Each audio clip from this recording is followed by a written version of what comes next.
Hello, everyone. Welcome to Start the Week with Spencer. This is our weekly webinar here at Doman International, where we take questions from parents of children with special needs from around the world, and we invite them and encourage them to bring their biggest and most important questions. Well, today I'm going to be talking about for me, an interesting but distressing subject. I'm going to talk about the harms of a new movement which has really become well known online, which is called the neurodiversity movement. And I've been thinking about doing this episode for over a year, but have been kind of holding off on doing it because I felt that it really wasn't worth the time or the effort to talk about it. But I feel like this movement has gotten to the point where it has become harmful enough that it's time to address it. Now, for people watching this right now, probably you kind of fall into one of two groups. Some of you may have heard of neurodiversity, the concept. You may have seen reels on social media of people talking about what neurodiversity is and why it's so important. And then some of you may never have heard of it before. But I would say, even for those of you who have never heard of it, it's probably good for you to be aware of it. So when you're confronted with it, you have a kind of context to understand it in. So let me just start by describing what the proponents, the believers in the neurodiversity movement believe, and what the theory is all about. So neurodiversity is the belief that autism and other neurodevelopmental conditions or delays are a natural variation of brain development, that it's a natural variation of brain development. And I want to just talk about that word natural for a second, because I think it's very important. And this is part of the definition of the proponents of neurodiversity. This is that autism is a natural variation of brain development. Well, the word natural is misleading, right? And the proponents of it will say, well, if you disagree with that idea, you're saying autism somehow is unnatural, right? Or other neurodevelopmental delays are unnatural. Like, you're kind of insulting or attacking children and adults who have this diagnosis.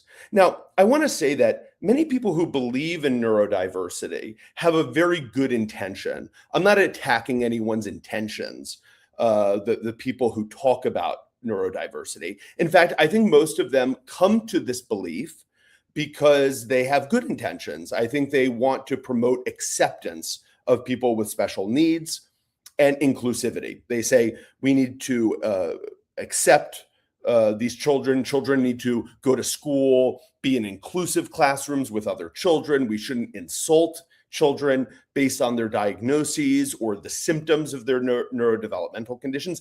I 100% agree with that, of course.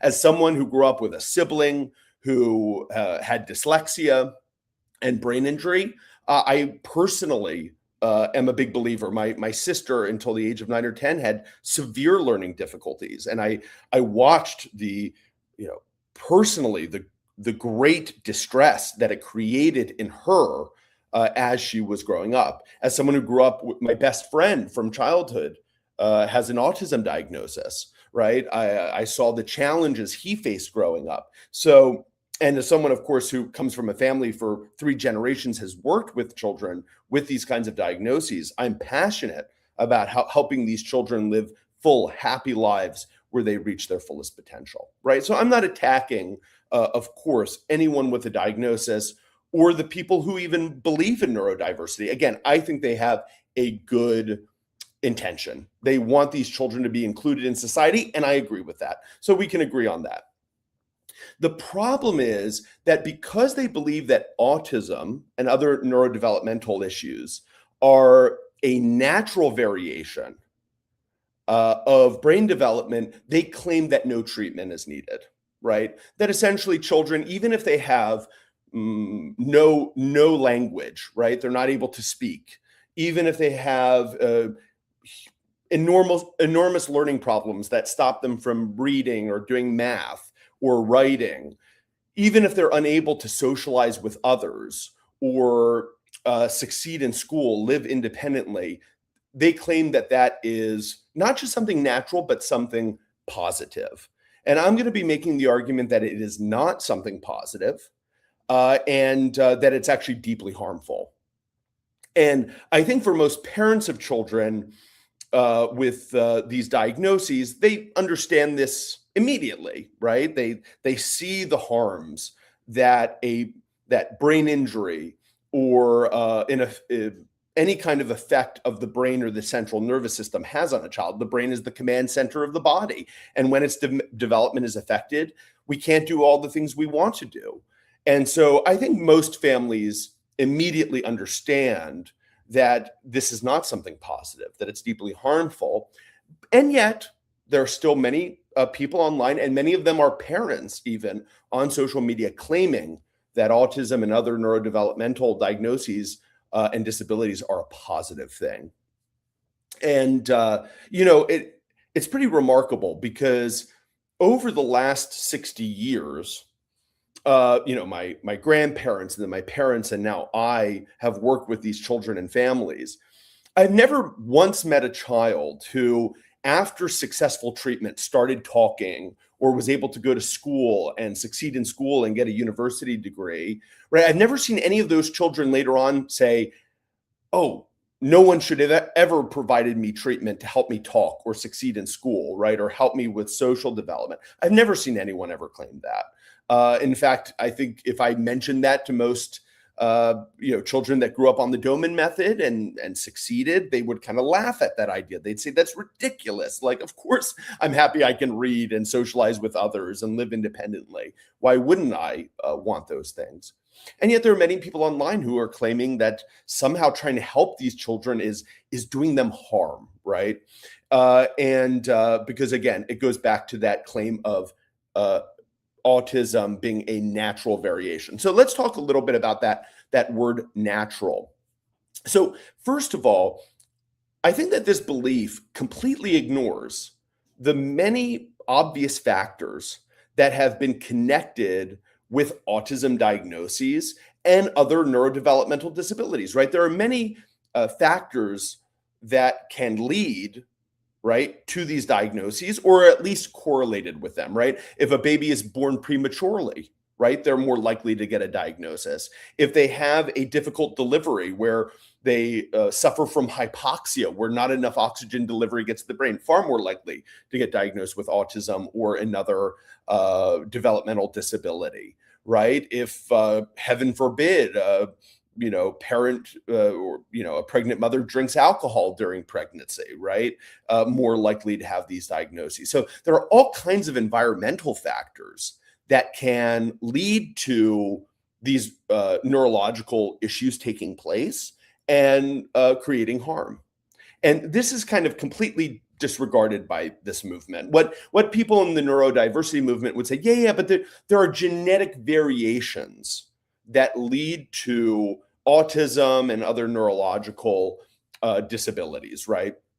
And they'd say, well, those genetic variations are the reason. But this is really, I think, a very lazy understanding of genetics and its effects. So let me give an example. So first of all, they'll often say, well, autism is the result of a genetic variation. There is no autism gene, right? There's no gene that has been located by scientists that has been correlated or, that always creates autism, right? There are certain genetic variations that increase the likelihood, but aren't necessarily the creation of the neurological issues that lead to the autism diagnosis, right? And this is, kind of like saying, no one would say diabetes is natural, right? But yet some people do have genetic variations that make it more likely for them to get diagnosed with diabetes. But no one would claim that diabetes is natural, right?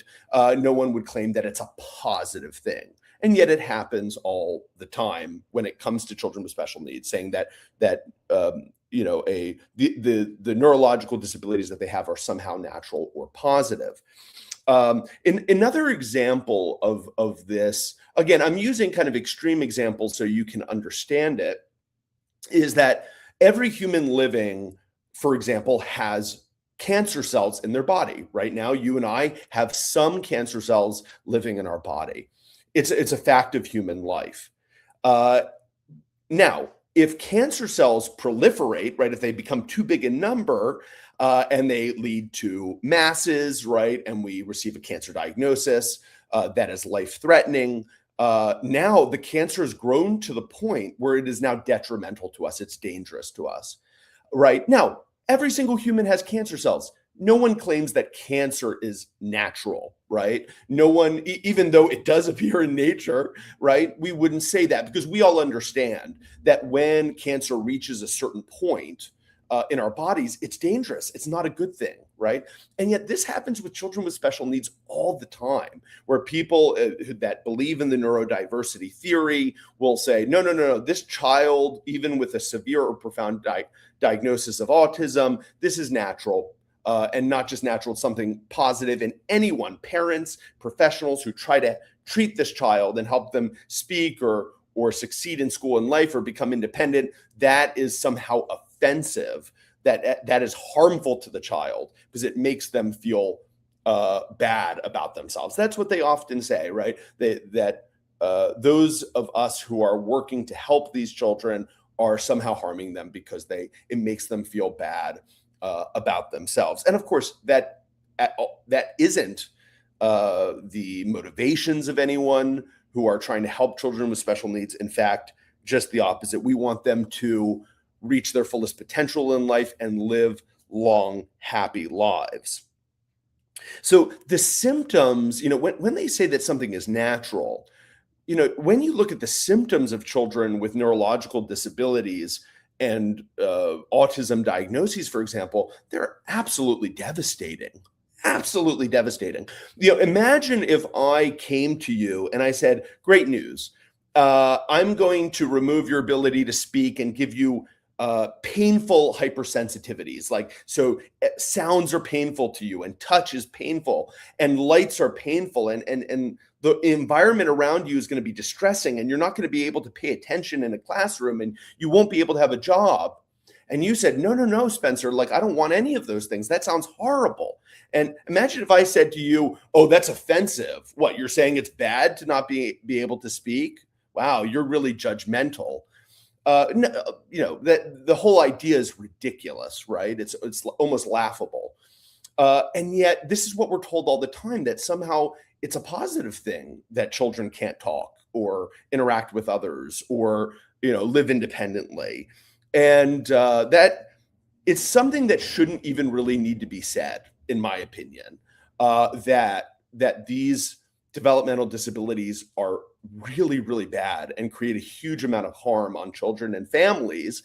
But apparently it does have to be said because there's so many people out here saying the opposite. So now, why has the neurodiversity movement arisen? And, someone actually said to me something very helpful last week that I'd never fully considered. They said, Spencer, the reason why the neurodiversity movement came about is because so many therapies and treatments do nothing for children with special needs. So what happens is many parents become hopeless because they've tried the conventional therapies, their children aren't improving. And all of a sudden, they see a reel on social media of someone saying, no, no, no, an autism or a neurological disability is actually a positive thing. It's a good thing. It doesn't require treatment. And maybe for some parents, that's a very appealing message, right? When you have tried what you think is everything, you've tried everything the doctor recommended, nothing has helped, and it feels so hopeless. Maybe someone coming around and saying, you know what, this isn't a problem at all. In fact, we just need to accept the situation. Maybe for some people, that's actually a relief because of their bad experiences. And a colleague of mine, Jordan Ernest, who is trained in ABA therapy, she's not an ABA therapist, she was trained in it and then came to Doman International and, is the most vocal opponent of ABA therapy and the negative effects that it has on children. She pointed out that so many parents bring their children to ABA where the children are constantly drilled, the children become stressed, they become angsty, they become irritable, they become more hyperactive, they become more angry and sometimes even violent. And the parents watch that and they go, this is so bad. Therapy is terrible. Maybe these people who are claiming that therapy and treatment is bad, maybe they're the right ones, because this ABA, road has just been terrible for us and our family. And so I start to understand why many parents are attracted to this now, because it comes out of a place of hopelessness. And that is truly, truly sad.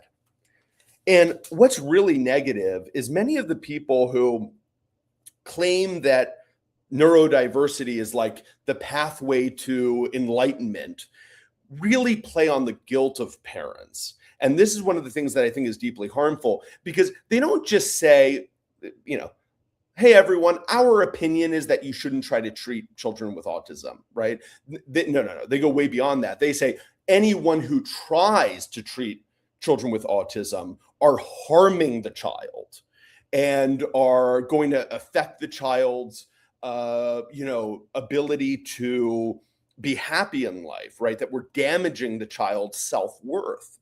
And that really plays on the guilt of parents. And listen, I've worked with parents for 20 years, but I grew up around parents of children with special needs. My parents have always worked with parents with children with special needs, my grandparents as well. One of the things my grandfather told me very early on in this work is he said to me, Spencer, I'm going to tell you an eternal truth.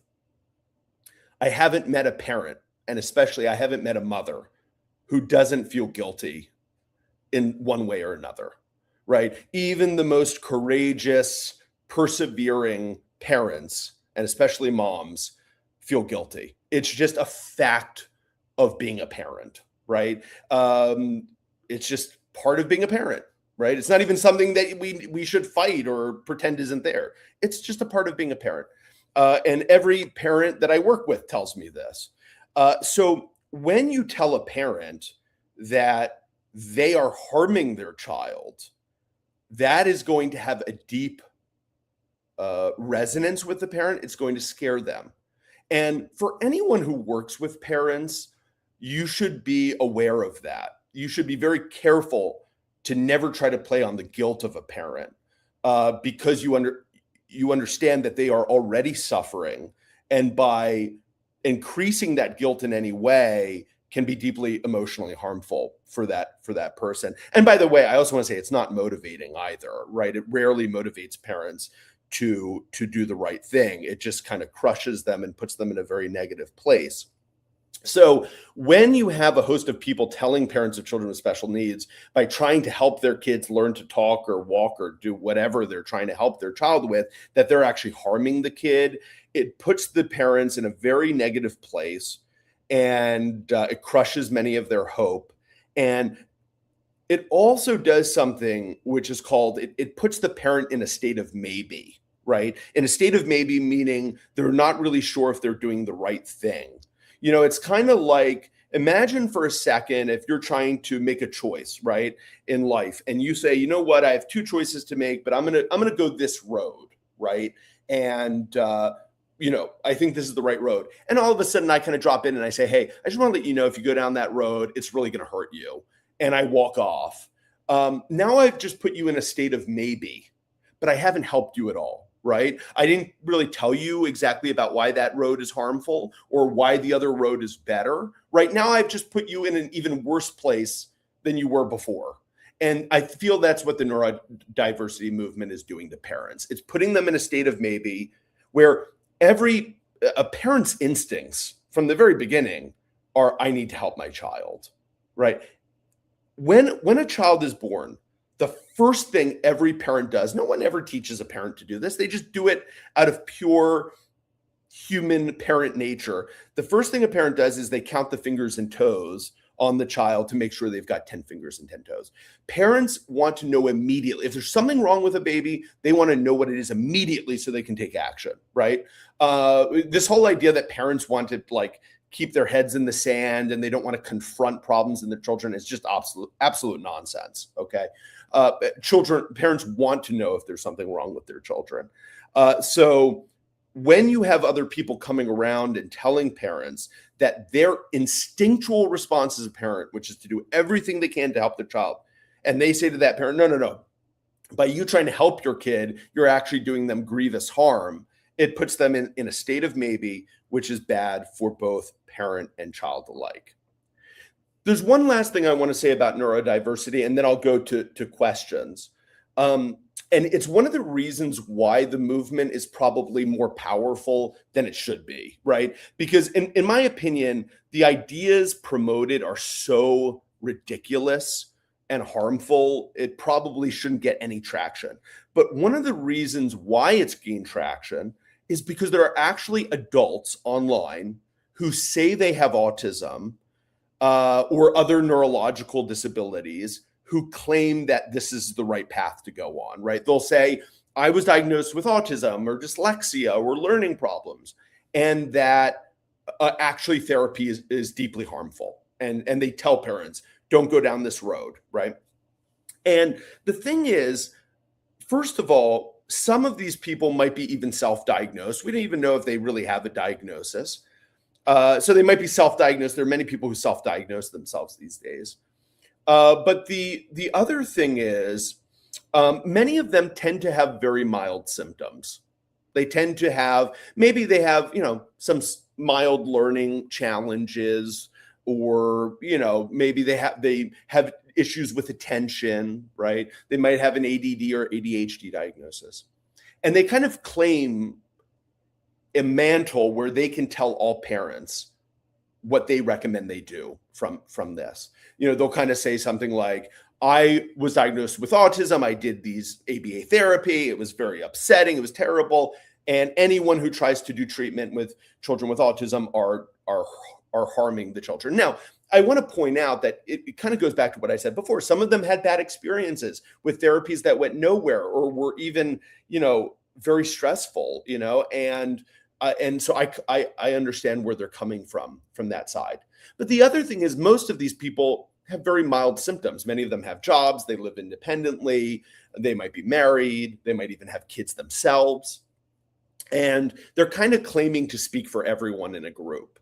And I just don't see why someone with any kind of diagnosis should be able to speak to everyone in a group. It's like if I have eczema, I can talk about my own experience having eczema, but that doesn't give me the right to speak for everyone with eczema. I'm a little overweight, so I can talk about my experience with my weight, and the things I've tried and things that worked and things that didn't. But that doesn't give me a right to speak for everyone who has weight issues or is trying to lose weight, does it?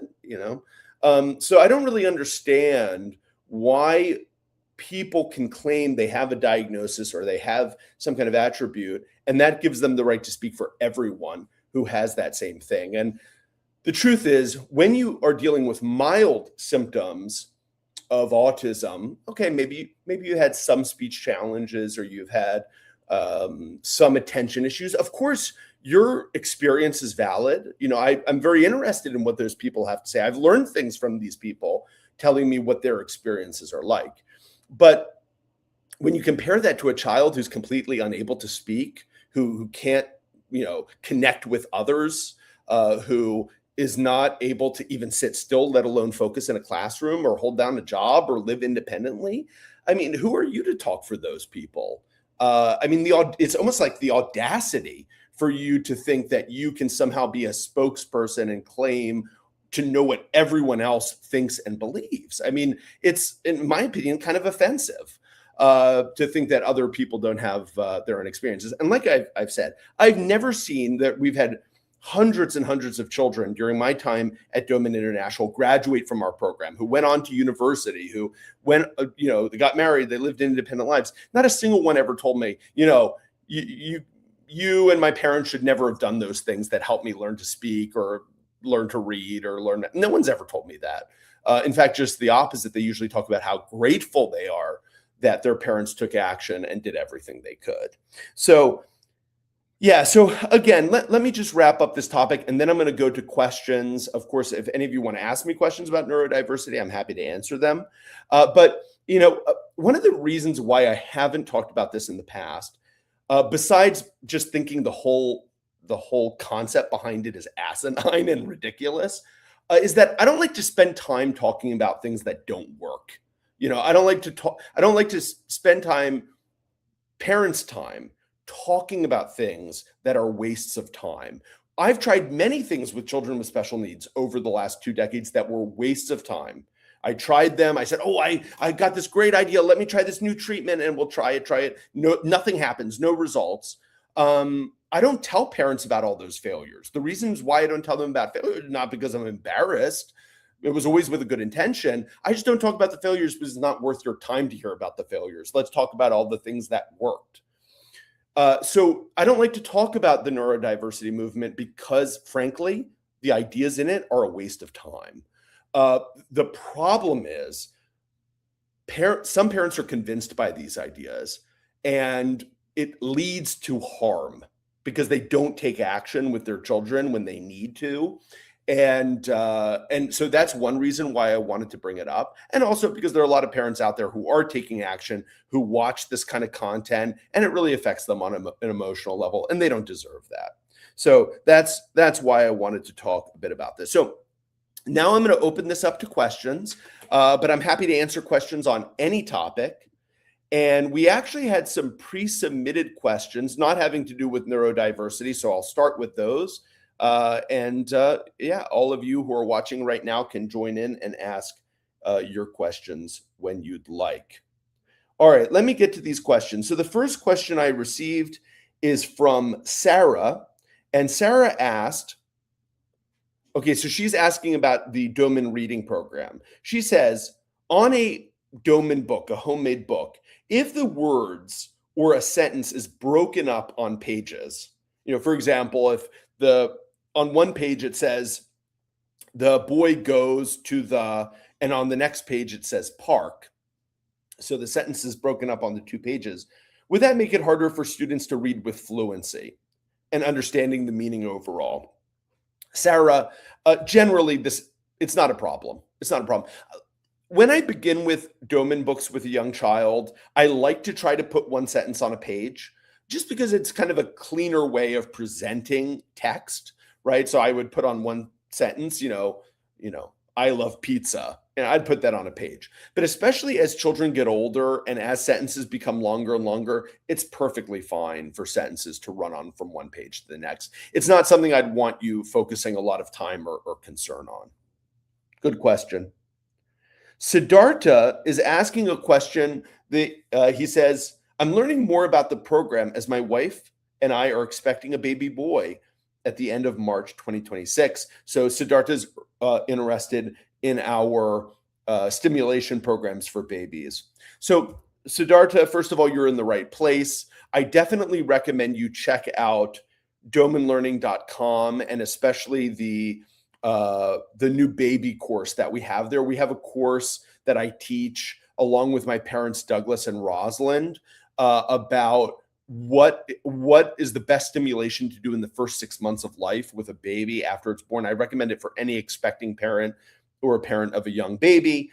So check that out, Siddhartha. But yeah, and I actually recommend you watch it before the baby arrives. So that way you can be completely ready. There are a few materials you need to get. So watching it now would be greatly helpful. If you have any questions about that, Siddhartha, feel free to reach out to hello@domanlearning.com.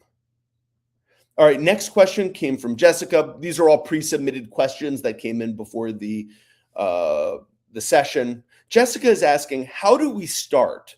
How do we begin with intensive treatment within our home? So Jessica, the first step for most parents is usually they'll start by reading a book. So we have this book, The Doman Method from Special Needs to Wellness, for any parent of a child with special needs or any kind of diagnosis, neurodevelopmental delay, start with this book, The Doman Method from Special Needs to Wellness. I wrote it with my dad, Douglas Doman. You can find it on Amazon. And then the other thing, Jessica, I mean, I'd recommend you read the book. I'd recommend you check out our website, domaninternational.org, watch some of our YouTube videos. I have a lot of instructional videos on YouTube if you want to kind of learn more. And then you can always bring your child to our clinic, Jessica, as well. We see families in 10 different parts of the world. We also have remote appointments. So Jessica, if you haven't already, I'm going to throw up a banner with, there we go. There's the contact information where you can talk to Colleen Hudson, who is our representative. If you want to learn more about the Doman Method and what kind of treatments we do, you can contact Colleen at info@domaninternational.org. And there's her cell phone number, WhatsApp number. You can contact that. I'll leave that up for a few minutes in case you want to write it down. All right. Let's see what other questions we've got here. Oh, sorry, I've got one more pre-submitted questions, and then I see we have some comments and questions on Instagram and YouTube.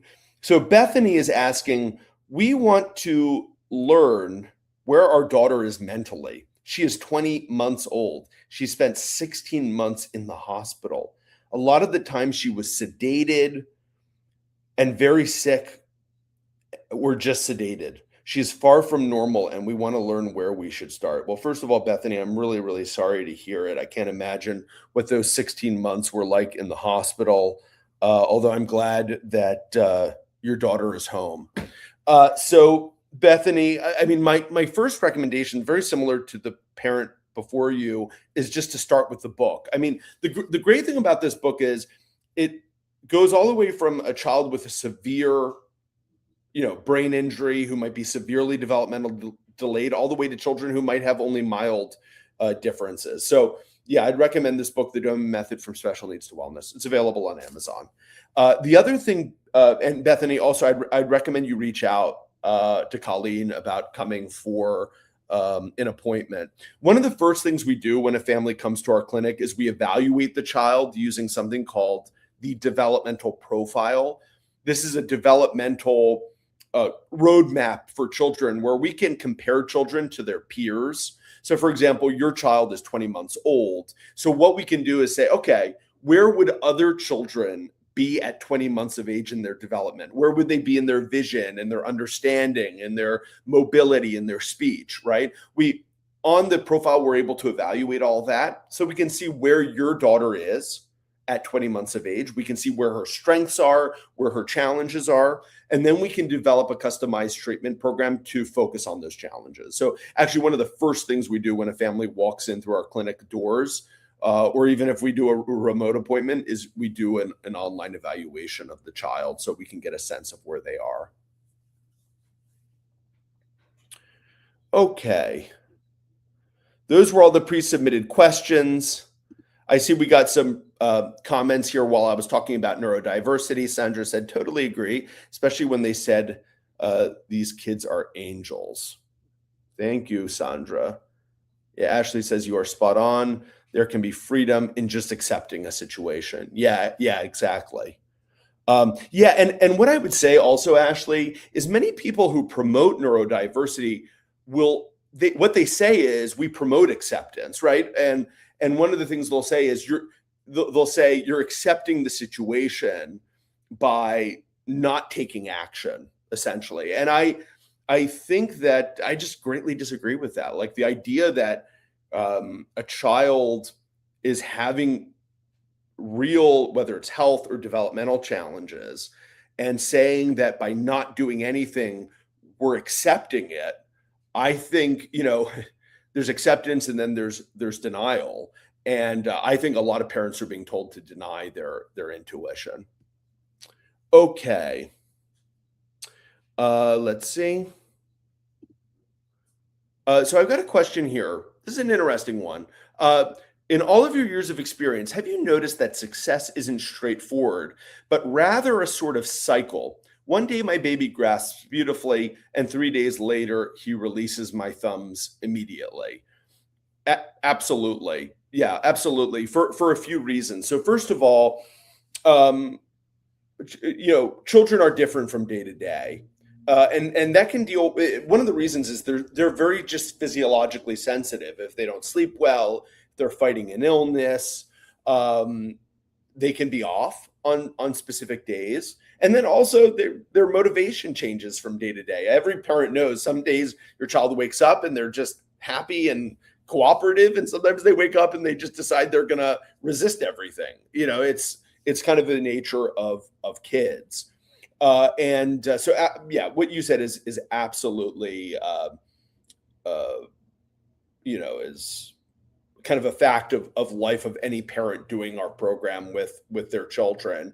And what I would typically say is that a lot of the time, especially with the Doman method treatment with children with special needs, we'll have periods of huge growth, and then you'll kind of see plateaus for periods. And very often, and by the way, most things in life, right? When you're growing something, you'll have these like amazing growth, spurts of growth, and then you'll kind of hit a ceiling, right? And you'll kind of plateau for a little while, and then you'll start growing again. And part of the real secrets is just kind of maintaining consistency through the plateaus. Because when you hit a plateau, it could be in any area of your life, it's very easy to kind of quit and give up and say, oh, all right, I had some gains early on, but now I've hit a plateau. And usually you just kind of have to work through that a bit and be consistent through it. And then those wins keep coming. So yeah, keep up the great work. But what you're experiencing is very, very common. All right, let's see. We've got some questions on Instagram.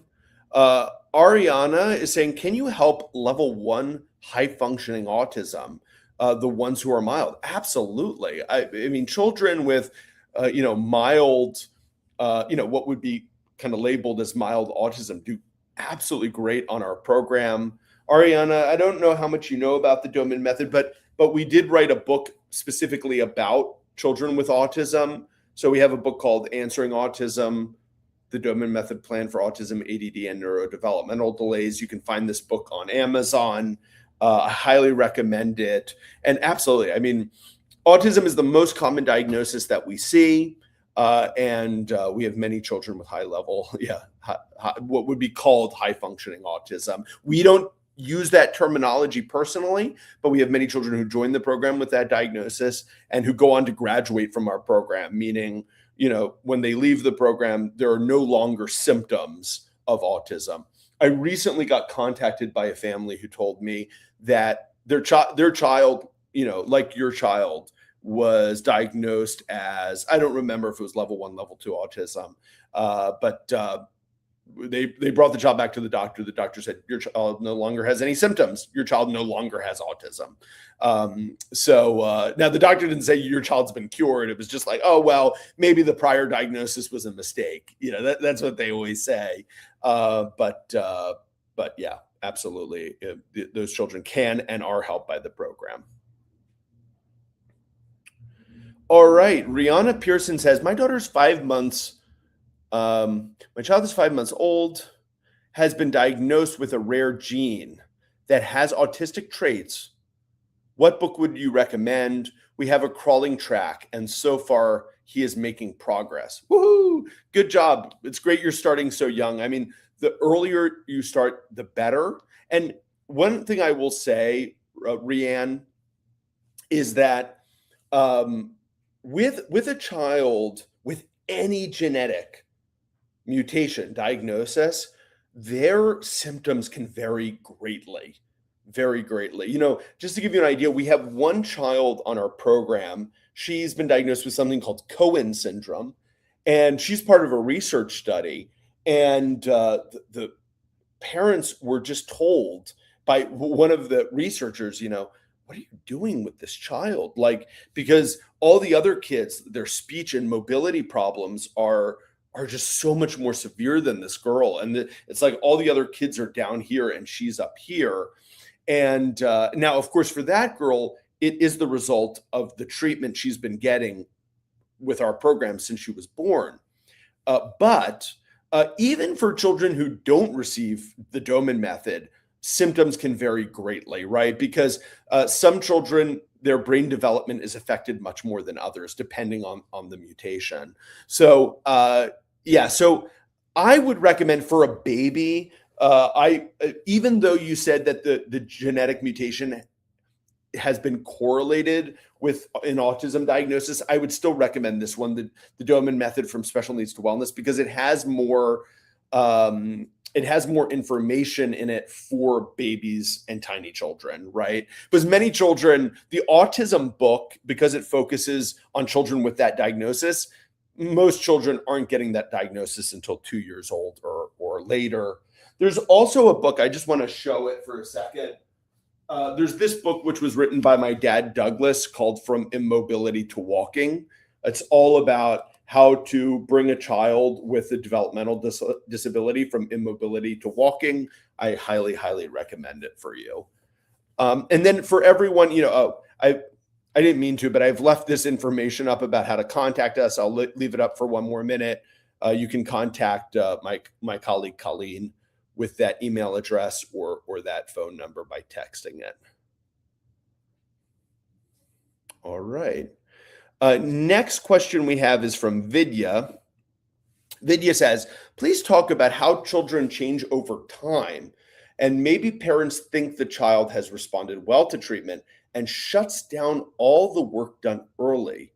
But with the curveballs, children change, and periodic assessments of needs is critical. Okay, Vidya, yeah, interesting question.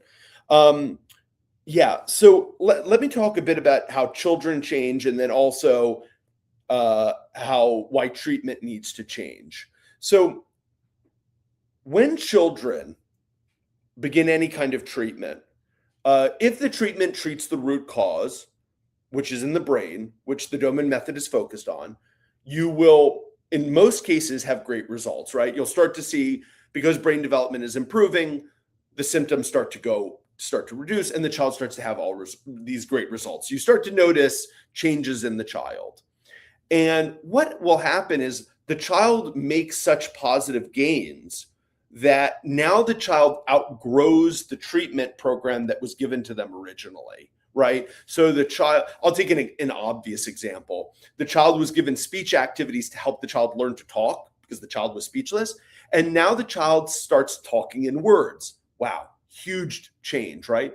But now maybe this child is 5 years old and says words, much better than being speechless, but they say words but not yet sentences. So now that child is going to need new activities to get the child to go from speaking words to sentences, right? Or if a child goes from creeping to walking, amazing, they've taken their first steps, but now they need to go from walking to running. So as children develop, they need a new treatment program to help them reach the new level. But the other side of it is when a treatment has been successful. Sorry, I just want to remove this comment from the screen if I can. So there we go. When a child has had good effects from a treatment program, even a great treatment program at a certain point is going to start to plateau, because things have usually diminishing effects over time, right? So let's say we do a part of the program to target a certain area of the brain. Well, we might have achieved a change in that area of the brain. The child improves, but now, the child, over time, the results start to decrease from the treatment because they've received most of the results they're going to get from that treatment. So it's very important in that moment to change the treatment to challenge the brain in a new way. It's kind of like if let's say I'm unable to run, right? And I decide I'm going to get in shape. I'm going to start running. I'm going to work up to 2 kilometers of running in a day. Well, in that process of going from not running to running 2 kilometers, I'm going to have all kinds of benefits, right? I might lose weight. I might have better stamina, more energy. I might have better mood. So I might see a complete life change. But if I get to 2 kilometers and then I just stop and I just keep running 2 kilometers and I don't ever challenge myself, those benefits over time will start to reduce. Right now, all the initial benefits will stay. I mean, I'll still be better and more fit and better mood, but because I'm not challenging myself, I'm going to start kind of plateauing. And so at a certain point, I'm going to have to say, you know what, if I want to improve in losing weight or getting more fit or having better stamina, I'm going to have to challenge myself more. And that's just a fact of physiology and brain development. So yeah, after a child, that's why we usually recommend for families to come back every 6 months with their children, because usually after about 6 months time, children really need another treatment program with new activities to challenge them to get to the next level. I hope that answers your question, Vidya. It's a good question. So yeah, I would. That's why we say to parents, try to do appointments with Doman International every 6 months. All right, I've got a question here from Carolina. Carolina says, will insurance cover the evaluation with Doman International? Carolina, it completely depends on the person's insurance. Unfortunately, for most insurers, it doesn't. It doesn't. But you're welcome. I would recommend you at least jump on a call with Colleen Hudson, and we talk about it. Some parents are able to submit their appointment invoices to insurance and get covered, but again, it's a minority, unfortunately. But I do recommend you reach out to us and talk to us. There are also certain parts of the world, Carolina, where certain governments have scholarships to help parents do our program. We have nonprofit foundations who help certain families on our program with donations. So we might be able to connect you with one of those nonprofits or services. So that's another really good reason to reach out to us and talk to Colleen. Okay.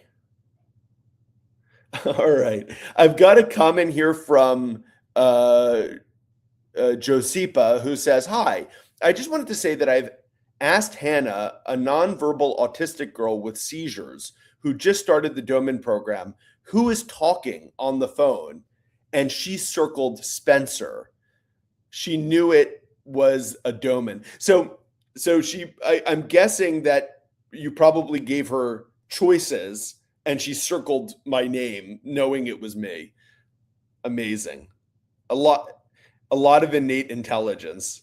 Hi Hannah, thanks for watching. It's very funny. Once I was talking to a mom on a call. She was doing a remote appointment with Doman International, and her child just was like walking past the screen. The child had never met me in person, and they were like, "Mommy, it's the guy you watch on the screen." It was a very funny moment that the child recognized me. Okay.